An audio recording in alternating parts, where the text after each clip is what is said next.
You need to you need to unmute. I'm sorry, that was Ty. such a great intro. I had such a good intro going. Well, I was trying to run two computers at once, and I failed here. So let me go back again. Let's redo it.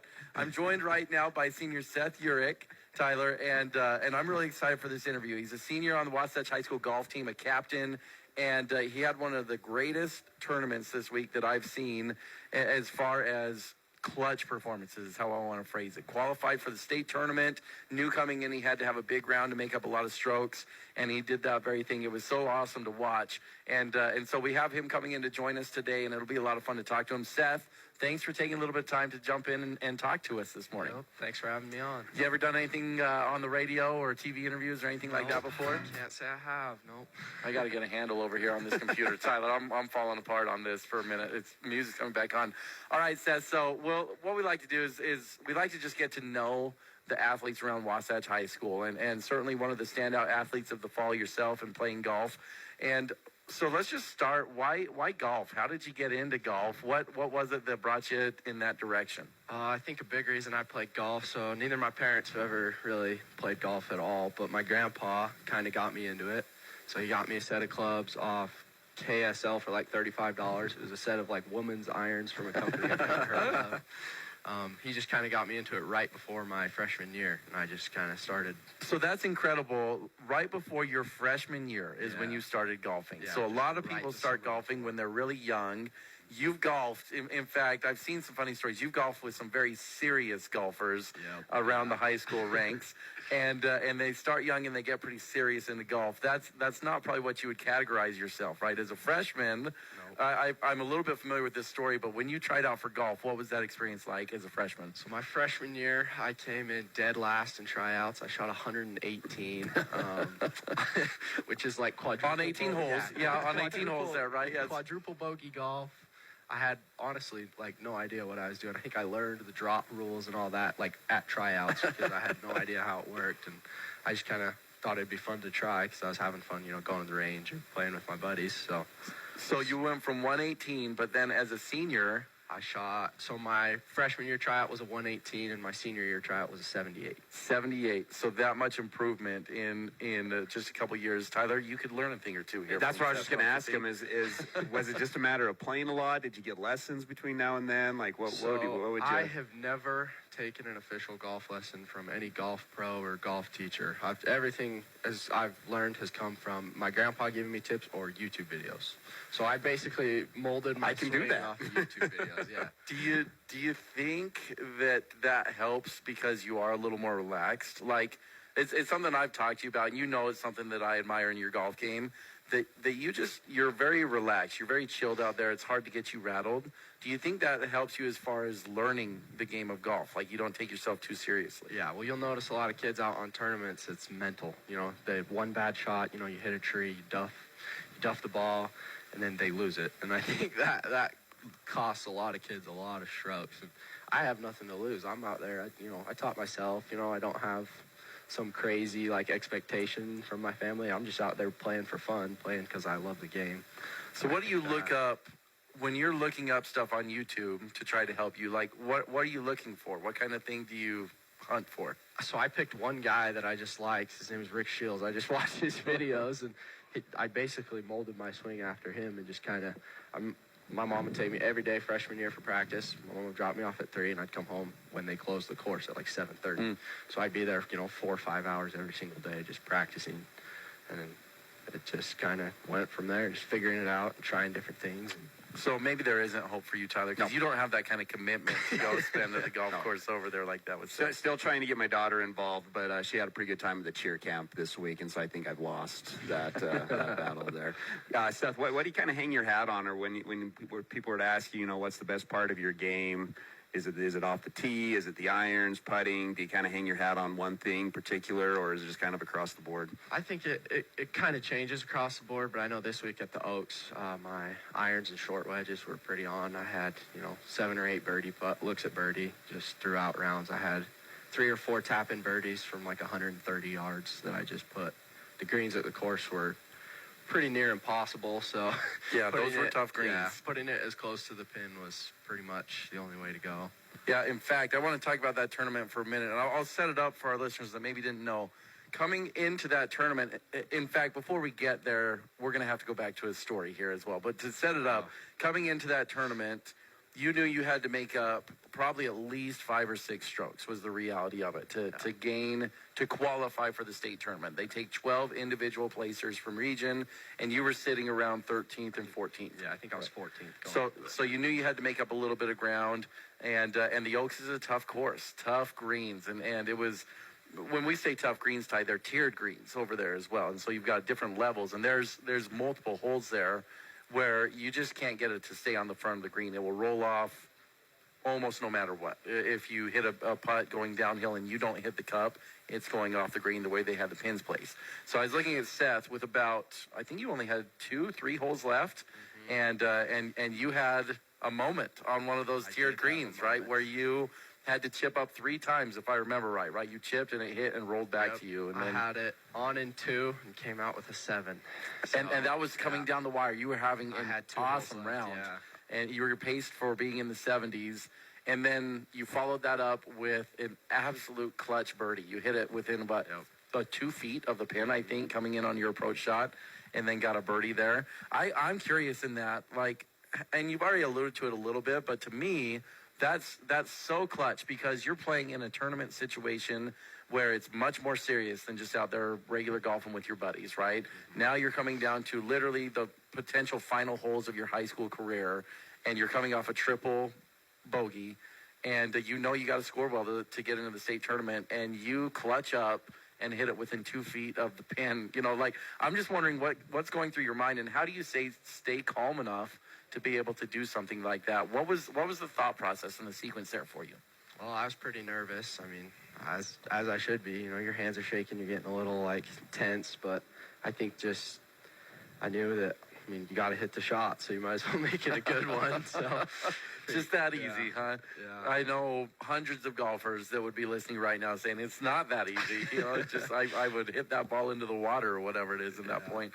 Well, the reason you had to make up a lot of strokes in that last tournament might be an interesting little side story. You had a bit of an event halfway through the season this year, right? Yeah. Where you showed up we leave early. What people don't know is golf, it happens, you usually tee off around 8 or 9 for the tournaments, takes several hours, and so we're usually leaving between 5 and 6 for a lot of these tournaments. And so I helped coach Seth, Tyler, for golf, and he showed up one morning looking a little bit more tired than normal and said, Seth, what's going on? And you're going to have to walk us through this story. He had an event that took place before this tournament that made it a little bit tougher on him. So I had been high 70s, low 80s, consistently within 1 or 2 strokes all year.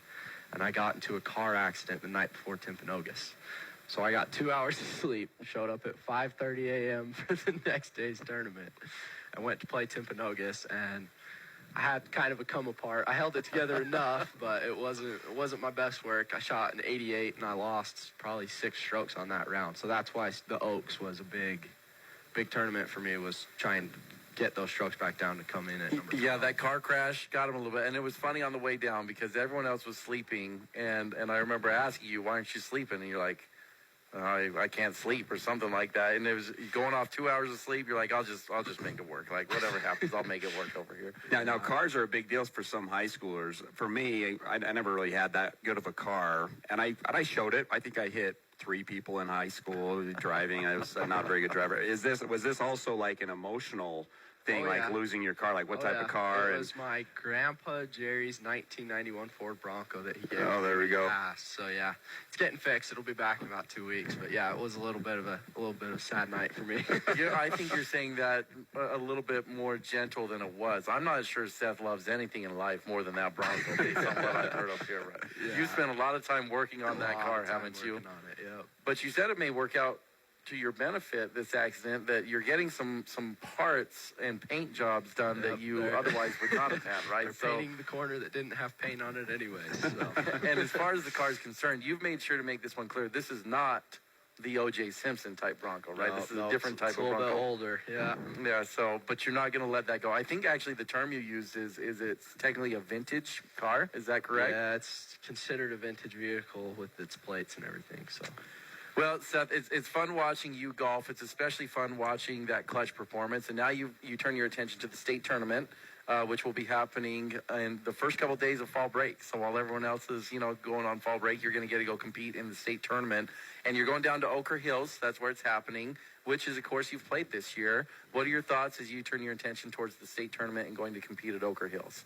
Gotta hit the ball straight. It's a fun course, but if you keep it in the fairway, because it's not crazy long, but it's open. So if I can get my driver dialed and get long, I think I can go pretty low there this round. So you like Ochre Hills then? That's a course that you think is Ochre favorable Hills. to your game? Yep. How's the state tournament kind of like? What's the dynamic, or is it a 2-round, 1-round, 3-round? Like what's that look like? So first day tournament, and then I think they cut almost like 50% of the kids on the first day. Okay, so there's a cut, and then So there is a cut, top and then ones. there's second day. Yes. Okay. Yeah, and there is an advantage here for Seth having played the course. Not everyone will have played that course. You played it when it was a little bit tougher. There were some wind conditions and things of that nature. But I'm not sure it can get any more tough than what you just experienced down at the Oaks on Thursday. The wind was howling. I think the Oaks is going to peak for hardest tournament this year. That was a tough one. It was tough. So what kind of course is one that you don't enjoy?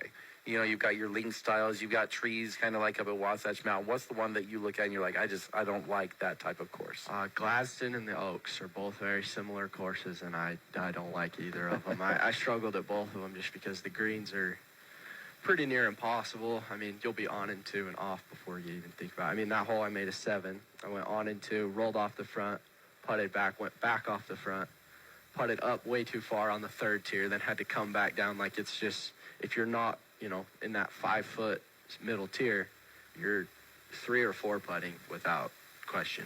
So those courses really, I struggle on just getting where I need to be on those greens. But so Seth, I know we're running out of time here a little bit, but another little fun thing that people that golf might be able to really identify with that I think is fun with you is in this last tournament of your high school career at the Oaks, now getting ready for the state tournament, you're not done yet. But you mentioned it was the first time you had ever bought a sleeve of golf balls for a tournament, right? Yep. That you had never actually gotten new golf balls, and you just would find them, right? You'd find golf balls and use those. Is that kind of how you would do it? Yep. Which is incredible because I think you're the pillar of hope for all of us wannabe golfers exactly out there, right? Like this is a guy that bought $35 clubs, started his freshman year. He's picking golf balls out of the weeds, learning the rules as he goes along. And not until the last tournament did you buy a sleeve of golf balls. So why is that? Walk us through it. Like, you're not even buying new golf balls to golf in these tournaments. You're just going and grinding out what you've got. I go to Wasatch Golf Course every year. I take my muck boots, and when they drain the ponds, I go down with a 5-gallon bucket and pick up. How much up do you golf find balls in the up ponds? Oh, tons. I'll have enough golf balls to last me the whole season just off of walking through for a half hour. But I need to know what sleeve of balls you bought. Like, what did you go with? I didn't even buy them, actually. My buddy Cash just gave me a sleeve of Pro V1Xs. Okay, and there we go. And very important too, they were yellow. They were Pro V yellow ones, because right? the course had dropped a bunch of leaves, and you couldn't find your golf ball. When we played practice round on Monday, I lost 2 golf balls just that were in the rough, like not even OB, that just fell in the leaves. So I took all yellow golf balls, and I actually played the same golf ball all 18 holes. So he's still got the sleeve with There him. you go. That's the way to do it. Sleeve. So, Seth, I think you give a lot of hope here to wannabe golfers like Coach Baird and myself over here. So, final thing before we cut you loose here. After high school, you're very skilled man here where you actually are running some heavy machinery already, right? And you've got kind of a cool job here where you'll run some mini X's and do some things like that.